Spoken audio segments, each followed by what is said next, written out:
Sejam muito bem-vindos. Está aberta mais uma sessão das Novas Crónicas da Idade Mídia, segunda temporada. Eduardo Oliveira e Silva, Luís Marques, Luís Marinho e Rui Pego. Trump, como sabemos, diz coisas extraordinárias, mesmo em questões de paz e de guerra. Ninguém sabe o que vou fazer, nem eu sei, disse ele. Explicou em dado momento. Deu 14 dias ao Irão para voltar a negociar e ao segundo dia atacou. Desencadeou a Operação Martelo da Meia-Noite.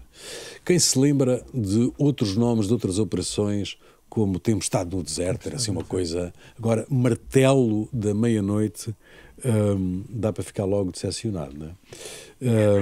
Parece Martelada da Meia-Noite, se quisermos aportuguesar, não é? É do São João.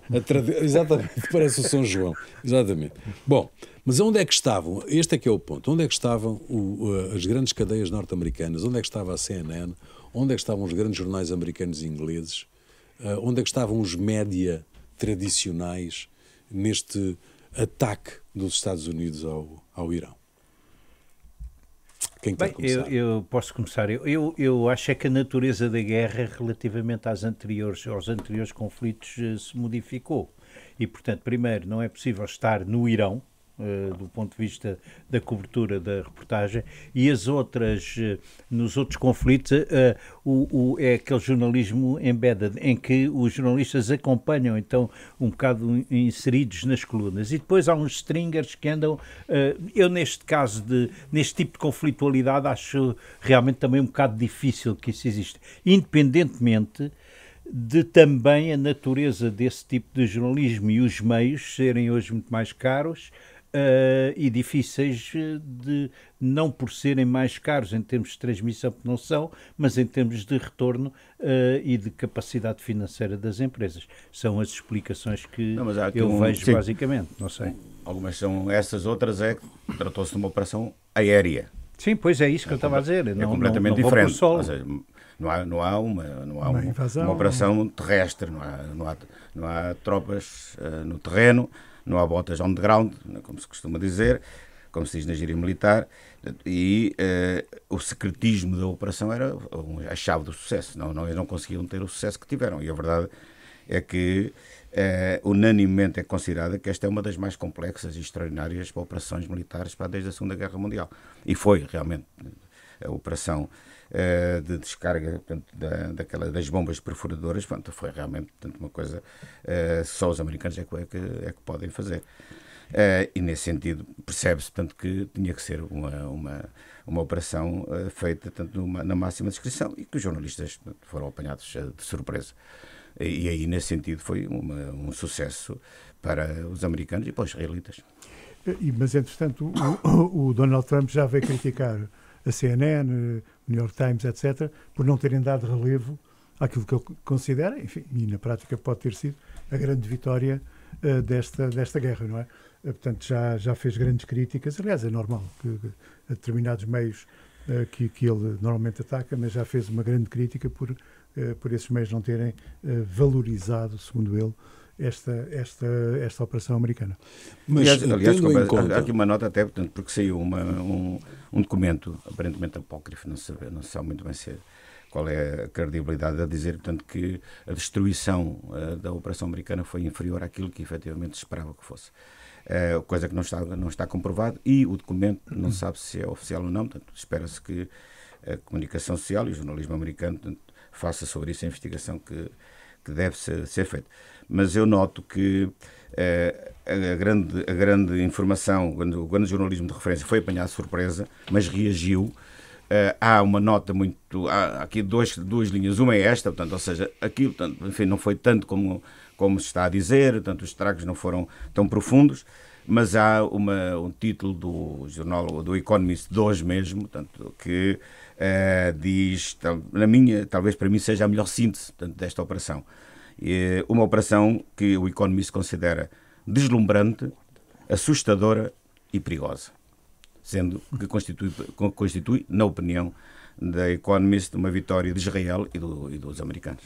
Eduardo. Parece-me indiscutível desse ponto de vista.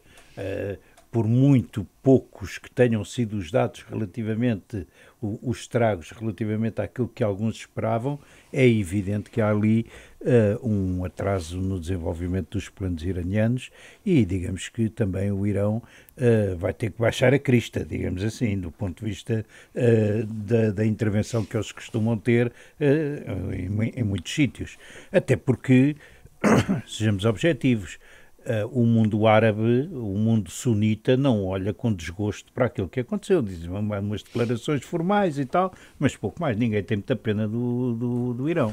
Independentemente, deixa-me só retomar aqui este ponto, Luís Marinho, que independentemente da natureza da operação, como tu dizias, Luís Marques, que era aéreo, não é boots on the ground, por aí fora, tendo em conta, inclusivamente, digamos que a situação financeira de algumas empresas de comunicação, não podemos ler esta falta de informação que os média tradicionais e os média de referência tiveram da operação como resultado do comportamento recente do Trump em relação aos meios tradicionais.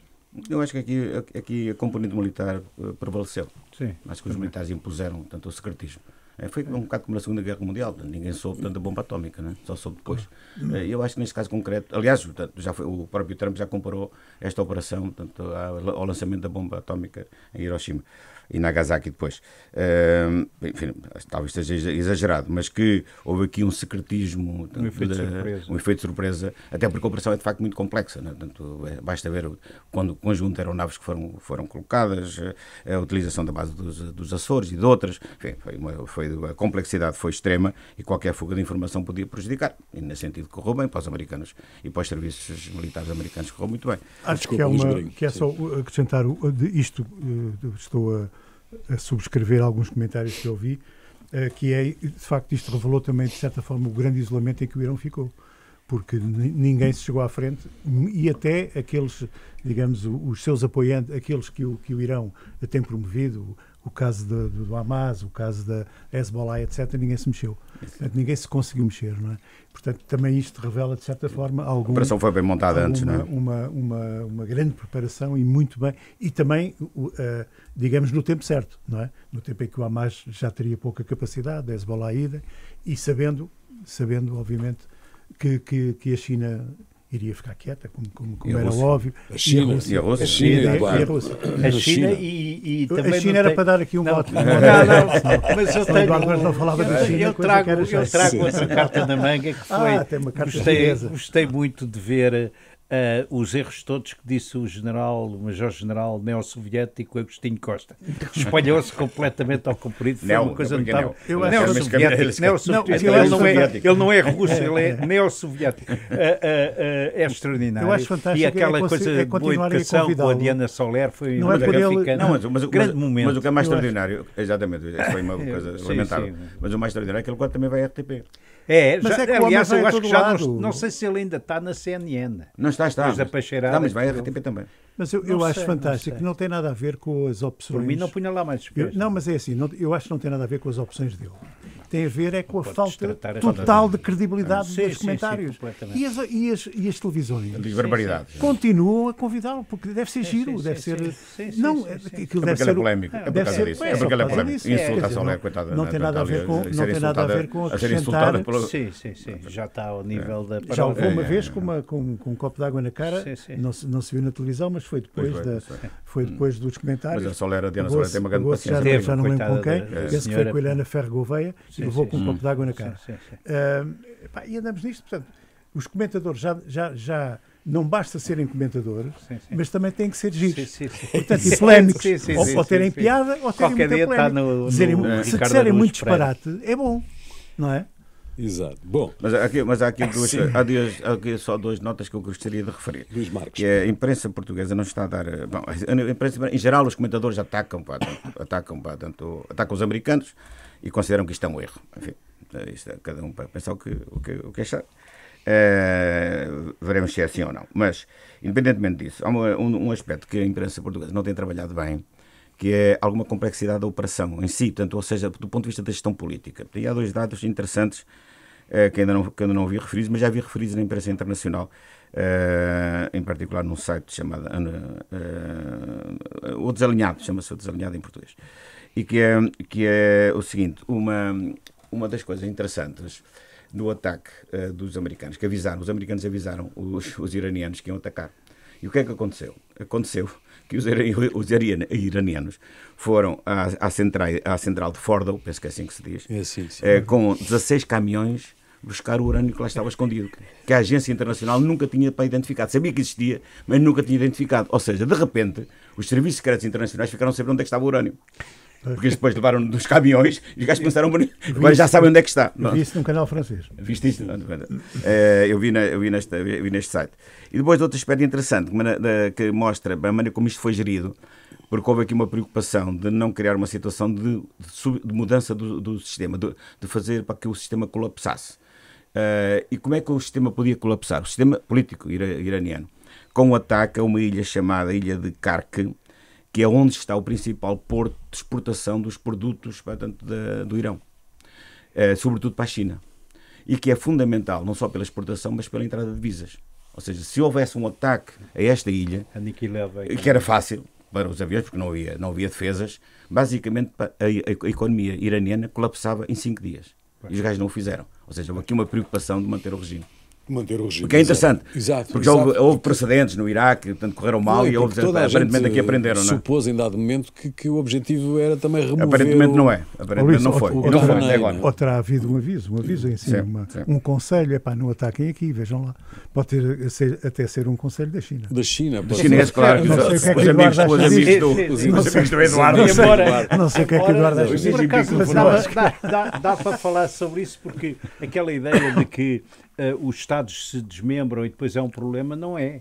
Porque o desmembramento do Iraque, que era um problema internacional... O Irão é diferente. Não tem esse problema, não é? O Irão tem uma série de etnias. Está bem, mas os persas são dominantes, não é? RTP, novo plano de reestruturação. António José Teixeira deixa a direção de informação da televisão, que assumiu, presumo, no princípio de 2020. Sim, há 5 anos. Circula a informação de que o modelo de reestruturação que o Conselho de Administração da RTP apresentou ao CGI esta segunda-feira 23, recupera a ideia de uma direção de informação conjunta rádio e televisão, coisa que presumo está afastada para já. São criadas 4 direções operacionais, no fundo, uma corporativa, uma de operações propriamente dita, conteúdos temáticos e conteúdos programáticos, que é uma coisa que faz alguma confusão também, e que a nova organização elimina 11 direções, embora só elimine 7 diretores. Também é uma aritmética complicada de perceber. Mas quanto à rádio, retoma-se, aparentemente, neste desenho, aquilo que a RTP desenhou há 20 anos, em 2005. No teu tempo? Sim, no teu tempo. Em 2005, mas já estamos aqui 4, aliás, passaram lá. Um diretor para as diferentes rádios e para todas as rádios. E isso é retomado agora, depois de 10 anos... Mas tu achas que faz sentido agora retomar isso ou não? Sempre fez sentido, do meu ponto de vista, sempre fez sentido, porque te permite ganhares eficácia operacional, ganhares uma série de vantagens, não desbaratares dinheiro como eu vi fazer na parte final, porque durante 10 anos, esse modelo foi implodido, não é? E, portanto... mas na nossa altura fazia sentido, para mim fazia sentido. Não, fazia sentido e continua hoje a fazer sentido, se calhar ainda mais do que fazia na tua altura. Agora não conheço bem a realidade e, portanto, não sei, não tenho... E, portanto, digamos que temos aqui... Eu acho uma boa notícia, e agora depende do desenho que se fizer. Se bem que não resolveram, no que respeita à rádio, uma questão central, que é a questão da Antena 1, não é? A Antena 1... É estranho, porque eles convidaram o Galopim há pouco tempo, não é? Ele está lá há muito pouco tempo, para diretor da Antena 1, e de repente sai, não é? É o que eu percebi que sai... O Galopim está lá há 3 anos, pai. Ou menos, acho que é menos. Talvez menos. Sim, não sei bem. Bom, mas digamos que o cenário geral do organograma e daquilo que é o plano de reestruturação é claro, não é claro, há ali algumas incongruências, aparentemente. Quer dizer, o que eu acho em relação ao... eu acho aqui duas questões. Primeiro, está-se a perder uma oportunidade, há anos que se está a perder, uma oportunidade de mudar completamente o modelo de governança da RTP. Já se percebeu, aliás, desde o início que se percebia, claro que quem se opôs a isso pagou o seu preço, mas sabia na cara que aquele modelo de CGI, aquele modelo que nunca iria funcionar. Quer dizer, estava na cara com aquela grande história da isenção, de não depender dos governos, da independência, etc. A independência nunca foi, não é? Aliás, o primeiro CGI foi nomeado com uma missão claríssima do governo para acabar com a administração que da altura. Portanto, o tal modelo de independência percebeu-se logo qual era. E os outros CGIs que vêm avançando vão naquela onda, portanto não há ali nada que justifique a existência daquele órgão. É uma empresa pública, a RTP é uma empresa pública, não há nenhum problema que seja o governo, obviamente com as garantias de independência que tem, não é? Não há nenhum problema que seja o governo a definir estrategicamente o que pretende, não é? Estrategicamente. Mas enfim, é o que temos. Não há coragem, como é óbvio, para fazer essa mudança e, portanto, a RTP, ok, faz mais um plano de reestruturação, ótimo. Vai acabar com meia dúzia de direções, coisa que estava a acontecer até a determinada altura, quando apareceram os iluminados do costume, que acharam que era bom ter cada vez mais diretores para já agora... Era bom era verticalizar outra vez aquilo que estava a ser horizontalizado. Exatamente. Portanto, quer dizer, agora volta-se um bocadinho ao modelo anterior. Mas nós conhecemos muito bem aquela casa, conhecemos muito bem a RTP, se bem que já no meu caso já saí lá há uns anos, acho que todos nós, mas infelizmente, e eu digo isto com mesmo infelizmente, não tenho grandes esperanças em que haja grandes mudanças na RTP com mais este modelo de reestruturação. Bem, eu subscrevo no geral isso tudo. Eu acho que a questão das direções, do meu ponto de vista, será importante certamente, mas não é aquilo que é mais relevante. O que eu acho que francamente é pouco, a mim me dá pouca confiança, é o Conselho de Administração. Ou seja, são pessoas que já lá estão há 6 anos, penso eu, 5, 6 anos, e agora... Não está menos, não é? 3, mas já está 5, pronto, está bem, 5 anos, e agora é que aparece, e por causa do... Eu acho que a RTP, como qualquer grande empresa, como uma TAP, como o que for, o Conselho de Administração é absolutamente essencial como grande orientador e como para marcar aquilo que deve ser o caminho e a rota da empresa. Eu devo dizer que, enfim, elogio aqui ao Luís Marques e à equipa do Dr. Almarindo Marques e à equipa que estava com ele, que efetivamente fez isso. E eu estou à vontade, nem sempre concordei com tudo, não é? Mas fizeram.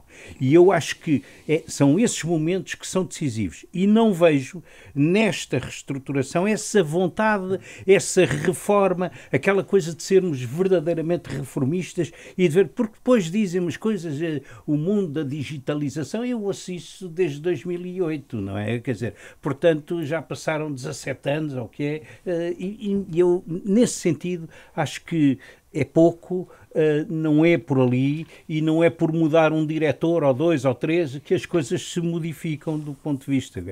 Portanto, espero que estar enganado, francamente, porque gosto muito da empresa, tenho lá muitos amigos, mas também não fico confortável com algumas modificações. Nós estamos muito habituados às áreas dos conteúdos e eu não fico muito confortável com algumas modificações de que me apercebi em outras áreas, digamos, de outra natureza, que não são as que têm a ver com os corporativos. Não? Administrativas, áreas corporativas. Bom, deixa-me dar aqui algumas notas. Primeiro, eu sempre tive contra o modelo de governance, acho que era por aí que se devia ter começado. Sim. Qualquer mudança da RTP tem que começar no modelo institucional, que está mal montado, que devia ser repensado e que não foi. O plano do governo anterior que é o mesmo, aliás, no plano de ação não estava lá previsto isso, embora, enfim, no meu entender, devesse estar, mas se não se começa por aí, não se consegue mudar nada. E isso, portanto, neste momento, eu acho que o modelo de governança representa uma entropia para o modelo de funcionamento da RTP. Dito isto, e sempre tive contra quando isso foi discutido na altura, portanto, enfim, não manifestei a minha opinião, portanto, não fui vencido nessa discussão. Depois, em relação a este modelo, estas alterações, nota-se aqui uma vontade de mudar, fazer alguma coisa, e essa parte é positiva. Agora, há aqui alguns elementos, tanto que colocam, no meu entender, muitas dúvidas sobre, portanto, o impacto real que isto pode ter. Em primeiro lugar, o organograma é um organograma matricial, ou seja, que funde, eu sempre tive contra este tipo de modelos, porque cruza, portanto, responsabilidades verticais com responsabilidades horizontais, o que faz com que seja uma grande confusão. Para mim é uma grande confusão, eu olho para o organograma e não percebo nada daquilo. Não consigo perceber como é que aquilo cruza as responsabilidades. Portanto, enfim. Mas é isto que o Luís está depois, a dizer. Tem responsabilidades verticais e horizontais. Quando cruzam ali não se percebe nada, portanto, como é que aquilo vai funcionar. Depois, para mim, é absolutamente incompreensível que a RTP continue a ter 28 diretores. Portanto, elogio e saúdo o esforço de redução, mas uma empresa como a RTP, com 2.000 e tal funcionários, continuar a ter 28 diretores, para mim é incompreensível. E eu, olhando para o organograma, percebo. Portanto, porquê? Porque o organograma está mal montado. Portanto, você tem diretores a mais porque o organograma não funciona. Portanto, é uma bizarria. Por último, estranho... não a saída do António José Teixeira, acho normal, há ciclos de vida nas empresas, e o António José Teixeira, com quem eu trabalhei na SIC, tenho a melhor referência dele, sou amigo dele, e não estou a avaliar o trabalho que ele fez, bom ou mau na RTP, estou a dizer, portanto, que há ciclos na vida, portanto, é normal, portanto, que ele possa sair, que tenha sido demitido. Acho estranho que o assunto não tivesse sido resolvido sem admissão, portanto, sem ter sido demitido, como foi comunicado. Aliás, dizem que ele só soube da demissão ou no dia anterior, e que isso não tivesse sido feito de maneira que ele tivesse saído, enfim, por iniciativa própria, aquelas coisas que se fazem para tanto que as coisas tenham algum sentido de normalidade. Enfim, achei um bocadinho estranho que isso tivesse acontecido. Depois, por último, houve uma notícia também ainda um pouco estranha, que vem hoje, penso que é no Correio da Manhã, hoje, quarta-feira, que diz que a ERC chumbou a proposta de juntar a direção de programas com a direção de informação sob a direção do José Fragoso. Se isto for verdade, não está confirmada, mas é uma notícia do Correio da Manhã, se isto for verdade, é um revés para o projeto que a administração tinha. Era bom. Eu, por acaso, também sou contra, portanto, que as duas direções estejam juntas, mas que a proposta tenha sido levada. Mas no caso da rádio deviam estar, por exemplo. Pois, mas o problema é esse, é que também não se percebe muito bem. Também não se percebe muito bem se a direção de informação, porque falava-se que a direção da rádio ia ficar junta com a direção de informação da televisão, e aparentemente não vai ser assim. Eu acho que isso é mau, porque no passado, quando eu lá estive, foi aprovado, portanto, a junção das duas redações, não a fusão, mas as junções, com uma direção conjunta, que infelizmente depois não foi concretizada, e era uma altura para o fazer. Isso, até porque estão a fazer obras para juntar as duas redações, tanto quanto eu percebi. Enfim. Já duram há que séculos. Sim, já duram há que séculos. Já tiveram juntas, já depois deixaram de estar. Enfim, sim, seguramente teremos a oportunidade de voltar aqui a este tema, porque nos apaixona, como já se percebeu. Eu posso dar aqui uma coisa muito rápida. Queria aqui dar uma notícia, enfim, já não é notícia porque já foi dada nos jornais, mas queria fazer aqui uma referência a um prémio que um ator português, José Martins, ganhou. É um prémio inédito, só uma atriz portuguesa é que teve um prémio semelhante a este, que foi a Maria de Medeiros, num festival de grande dimensão. A Maria foi em Cannes, suponho, e o José Martins teve este galardão, o melhor ator, no Festival de Xangai. As pessoas podem pensar que o Festival de Cinema de Xangai, que é uma coisa pequena, mas era só para dizer que está mais ou menos na lista dos 5 maiores do mundo. Não é? Em Xangai nada é pequeno. Mas as pessoas podem achar, na China nada é lá pequeno. Para a China e tal, pois, mas não é. Vocês, quando tiverem dúvidas... Basta só fazer uma referência. É que o presidente do júri é só o Sr. Tornatore. portanto, que para quem não sabe quem é, que vai investigar e percebe logo quem é. Pronto, era só para fazer esta referência, porque como não é muito normal que atores portugueses tenham este tipo de galardão, recebam este tipo de galardão, o filme chama-se Memória do Cheiro das Coisas, foi um filme de pequeníssimo orçamento e que vai estrear em outubro. Acresce dizer que o José Martins é também um amigo nosso, mas não é por isso que, obviamente, estamos aqui a assistir. Começa a ficar um bocado afunilado. Eu sublinho. Começa a ficar um bocado afunilado. Se os chineses o consagram... É bom, é porque ele é bom. Tem que ser. Eu não votei, portanto... Eu sublinho aqui o que disse o Luís, ele merece. José Martins é, para além de mais, uma figura encantadora. Já agora, aproveitando isto, muito rapidamente, há um bocado quando falámos de Tudo Tirão, eu recomendo aqui, portanto, que vejam uma coisa que ficou que surpreendeu muita gente foi o nível de infiltração dos serviços secretos israelitas em Teherão, no Irão.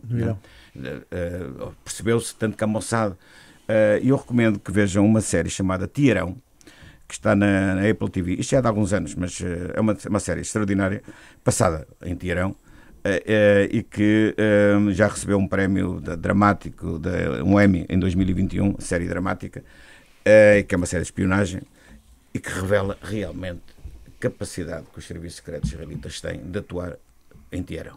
Por isso é que aquilo se chama em Teherão. Vale a pena ver. Uma recomendação. Muito bem. O que nós não conseguimos ver... O que nós não conseguimos ver foi José Rodrigues dos Santos no canal Now. Pois isso é um mistério. É o grande enigma. Esse é que é, de facto, um grande enigma. O canal Now, na sexta-feira, dia 20, com promoção? Com uma promoção, anunciava José Rodrigues dos Santos para as 21h55. Nem me esqueci mais. Pois eu também não, porque entretanto eram 23 horas e de vez em quando aparecia aquela promoção. Aparecia a promoção. Aquela às 21 que iria estar lá. Nem o José Rodrigues dos Santos apareceu, nem o canal Now explicou a que é que se devia a ausência. Nem ninguém explicou. Nem ninguém explicou coisa rigorosa. Ninguém explicou. O Carlos Rodrigues tem que explicar isto, tem que nos dar uma explicação. Não, é porque é um enigma, de facto, não é? Mas é que a primeira comunicação que me mandaram, eu estava num jantar, foi dizer, o José Rodrigues Santos transferiu-se para o Now.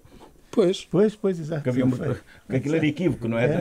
Não, era qualquer coisa que não perca José Rodrigues dos Santos esta noite, 21h55. Pois que ia entrevistar o Bispo. Afinal, o Bispo, aquilo é um programa que ele tem do Bispo Aguiar, sim. Do Bispo Aguiar, portanto, não percebi. Não percebi.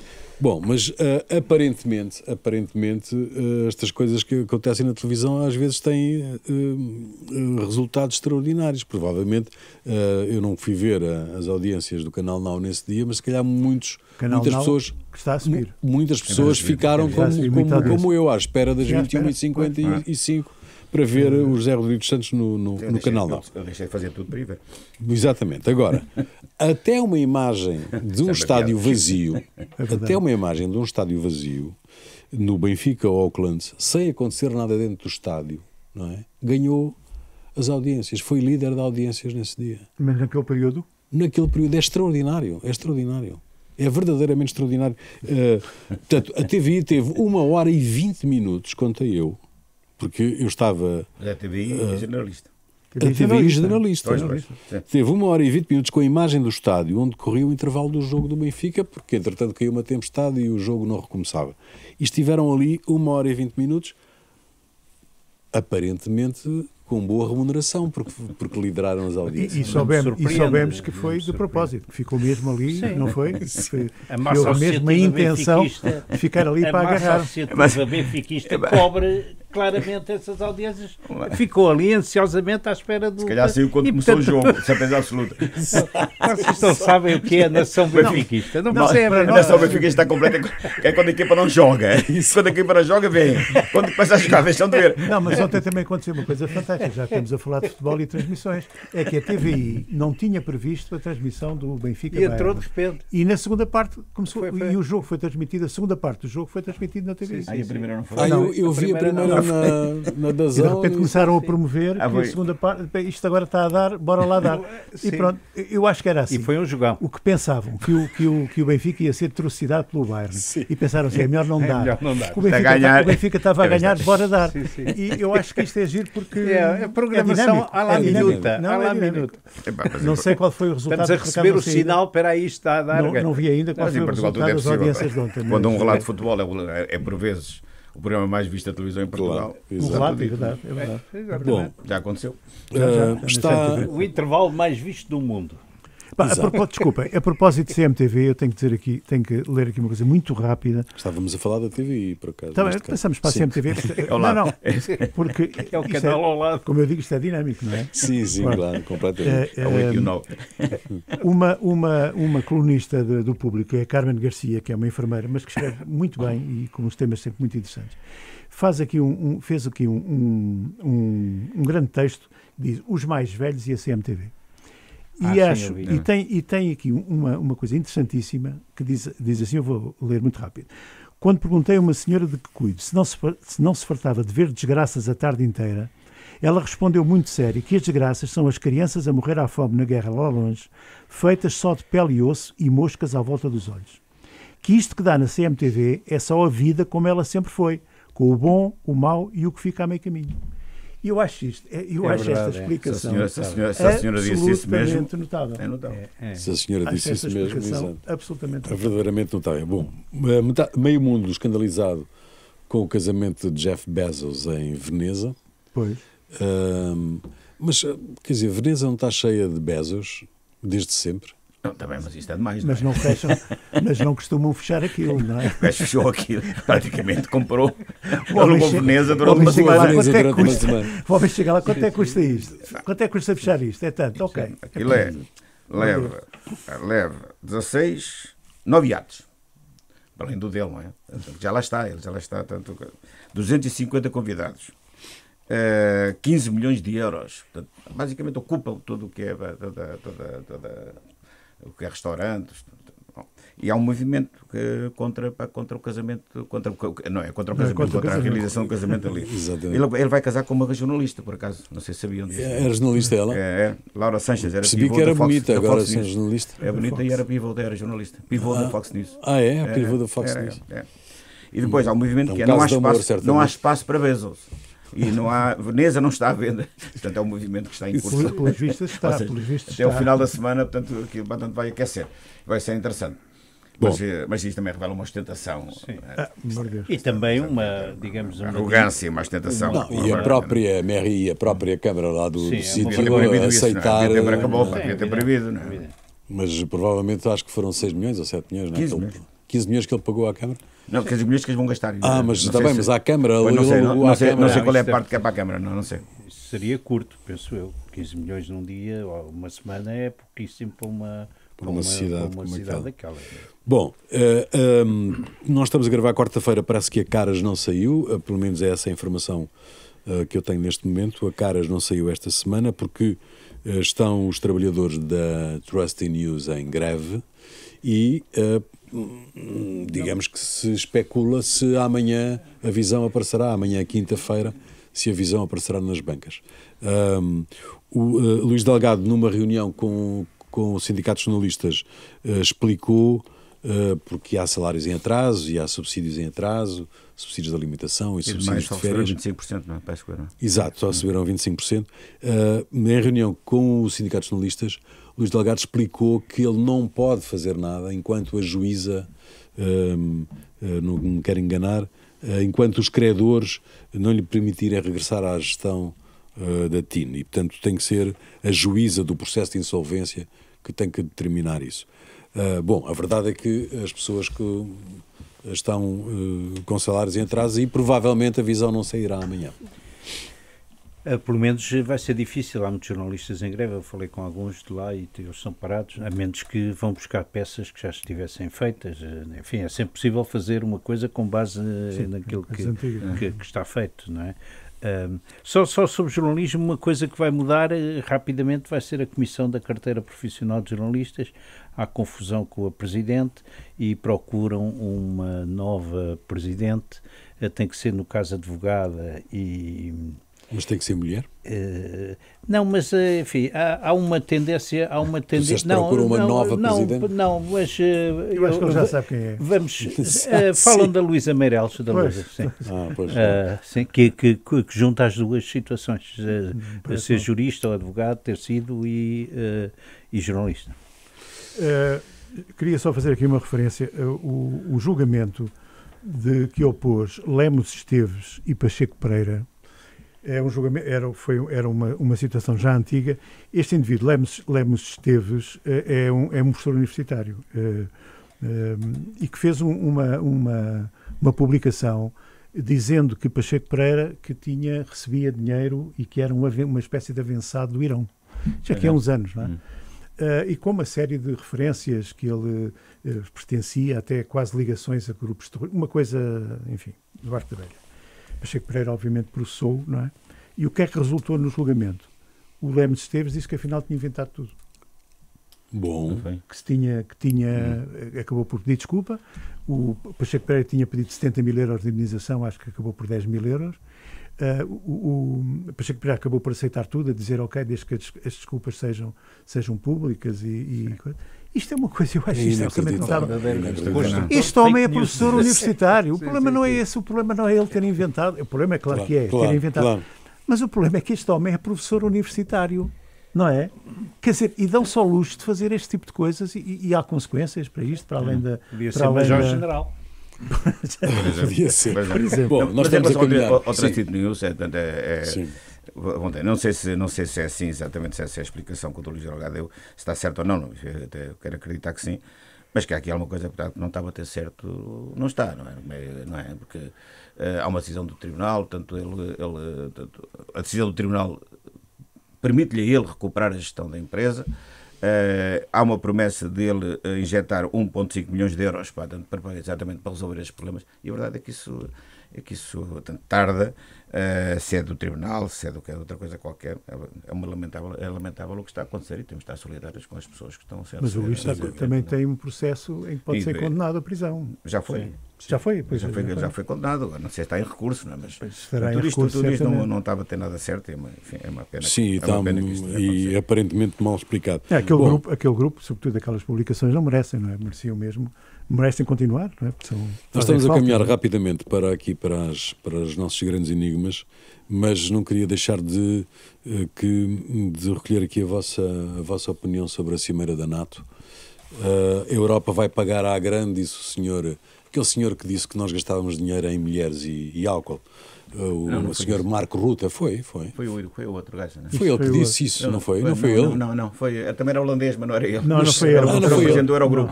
Peço desculpa ao senhor Rutte, mas eu tenho dito a toda a gente isto. Eu se calhar pensava o mesmo, mas eu não disse. Pois, exato. Que a Europa vai pagar à grande e que isto será uma vitória a vitória é tua, escreveu ele numa mensagem para o Trump. Bajuladora. Ele hoje explicou que é mesmo assim, mas realmente ele utilizou a linguagem que o Trump gosta que se use em relação a ele. Pelos vistos é a única maneira que há de lidar com a criatura, que é elogiá-lo. Aliás, é uma grande vitória do Trump, não é mais uma. Sim, publicou um agradecimento ao Trump, que é uma coisa absolutamente... bajuladora. Isto é uma grande vitória do Trump, que já estava previsto. A verdade é que a declaração final está a ser assinada agora, ou já foi assinada. Nós estamos agora exatamente em cima da cerimónia final. Revela, confirma, portanto, aquela exigência, portanto, todos os Estados europeus que pertencem à NATO e os outros que também não são da Europa aceitaram a exigência do investimento de 5%. Portanto, ou seja, acabaram todos por ceder, incluindo a Espanha, portanto, que estava mais renitente. Isto é uma grande vitória para o Trump. O que me espanta a mim é como é que isto é recebido com uma grande alegria pelo Sr. Rutte, que acha que isto é uma maravilha para a economia de guerra e vamos todos investir em equipamentos militares, como se não soubesse historicamente que não há nenhuma economia de guerra que não acabe em guerra. Portanto, caminhamos para a guerra. Vamos ver o que é que se orçamenta depois, não é? Porque, por exemplo, em Portugal eu já ouvi dizer que Eduardo, a proteção civil é assim, também não está tudo definido. está tudo definido. 1,5% pode ser exatamente para isso, para as infraestruturas e tal. Mas 3,5% tem que ser para equipamentos. Isso não há dúvida nenhuma. O 3,5% é mais do dobro daquilo que estamos a gastar agora. Não é bem o mais do dobro, mas é quase o dobro do que estamos a gastar agora. Ou seja, se isto for para a frente, nós Portugal, tem que gastar 15 mil milhões de euros para tanto em equipamento militar. Infraestruturas militares. Comprar porque não temos um sistema antimísseis. Mais. Isto significa exatamente, praticamente o orçamento do Serviço Nacional de Saúde. É isso que estamos a falar. Vamos ver o que é que vamos deixar de fazer para poder ter esse investimento. Não é? Mas essa é uma grande frase, Luís, que é uma economia de guerra acaba em guerra. Então não há nenhuma que não tivesse acabado. Muito bem. Já a seguir, os grandes enigmas e outras histórias. Os grandes enigmas e outras histórias, quem quer começar? Posso começar? Então, pronto, vou começar eu com uma coisa que eu acho um bocado surrealista, porque como é que a Maria Dores Meira, que foi do presidente da Câmara em Setúbal, pela CDU, que depois foi candidata à Almada e perdeu para o PS pela CDU, se vai agora apresentar com o apoio do PSD como candidata em Setúbal? Eu acho isto uma coisa... Está bem, independente. É independente, é apoiada pelo PSD. Sim. Agora, ela sempre foi independente, na prática, não é? Mas realmente é extraordinário. Eu não é pela senhora, que acho que deve ser muito boa senhora. Não, tem trabalho feito em Setúbal. Agora, é o PSD anular-se a esse ponto. E eu acho que isto se o Chega a arranjar um candidato de jeito em Setúbal, coisa. Aliás, é de notar que em Santiago do Cacém o PSD também não apareceu. E, portanto, qualquer coisa se passa, não sei o que é. Mas é estranhice, é um enigma. Para mim é um enigma. É um grande enigma, sim. Bem, o meu, já agora mudando de área política, tem a ver com uma entrevista dada pela Marta Temido, que atualmente, como sabem, é deputada do Parlamento Europeu, que num programa na RTP disse duas frases verdadeiramente extraordinárias. A primeira é que não confia nas instituições europeias. O que ela confia é nos protestos de rua. Disse ela. Depois, que não se revê em nada do que diz a senhora Ursula, tanto a Presidente da Comissão Europeia, Ursula von der Leyen, sobre Israel e o Irão. Não se revê nada do que essa senhora diz. Como me parece que isto contraria a política oficial do Partido Socialista, eu só me pergunto o que é que a senhora Marta Temido faz no Partido Socialista. Para mim é um enigma. Pode-se juntar à meia. Exatamente. Bom, no processo que opõe os Anjos a Joana Marques, os irmãos Rosado têm-se queixado amargamente do sofrimento a que têm sido sujeitos desde a publicação do vídeo com o hino nacional que cantaram na pista de Portimão. Um deles ganhou acne, o outro sofreu um derrame ocular. A dor atingiu também, devastadora, imagino, familiares e colaboradores que em tribunal caem num pranto e que não conseguem controlar. Os anjos são anjinhos? Um deles teve que fazer triatlo, foi para o triatlo. Exato, teve que fazer triatlo para resolver os problemas, para compensar as redes sociais. A propósito de anjinhos, eu gostava de falar aqui de uma notícia do Público. O Público noticiou recentemente a morte de Mota-Lix. Mota-Lix foi um dos dirigentes das FP25, dizendo esta coisa fantástica, que ele tinha sido dirigente das FP25, uma organização terrorista de extrema-direita. Bem, alguém deve ter chamado a atenção, espero eu, e então a correção ainda é mais notável, porque então é Mota-Lix, dirigente de uma organização terrorista. Exatamente. Portanto, o que é que foram os FP25? Foram uma organização terrorista de extrema-esquerda, como todos sabemos. Não foi única.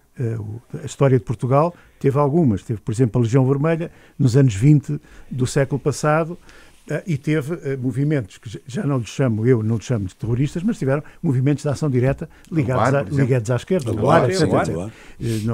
Não os rotulo como terroristas, atenção, mas são movimentos de ação direta. Portanto, havia esta tradição, e que todos nós sabemos que correu toda a Europa, não é? Portanto, movimentos de extrema-esquerda, Brigadas Vermelhas, os Baader-Meinhof, etc. E, portanto, a jornalista ou o jornalista que escreveu isto, das duas uma, ou é ignorante, ou então teve medo da palavra extrema-esquerda. Só isto. Mas depois pode até acontecer as duas coisas. Já houve uma terceira versão. Então, em que corrigem para a extrema-esquerda. Sim, corrigiram isso. Então, tinha que ser, não, também era demais, não é? Finalmente. Bom, termina aqui mais uma sessão das Novas Crónicas da Idade Mídia, um programa de Eduardo Oliveira Silva, Luís Marinho, Luís Marques e Rui Pego, produção de Marina Duarte, desenho sonoro de António Fialho, cuidado técnico de Beatriz Garcia, imagem de Beatriz Pereira. Novas Crónicas da Idade Mídia, ao domingo ao meio-dia, sempre que quiser, ao alcance de um clique. Até para a semana.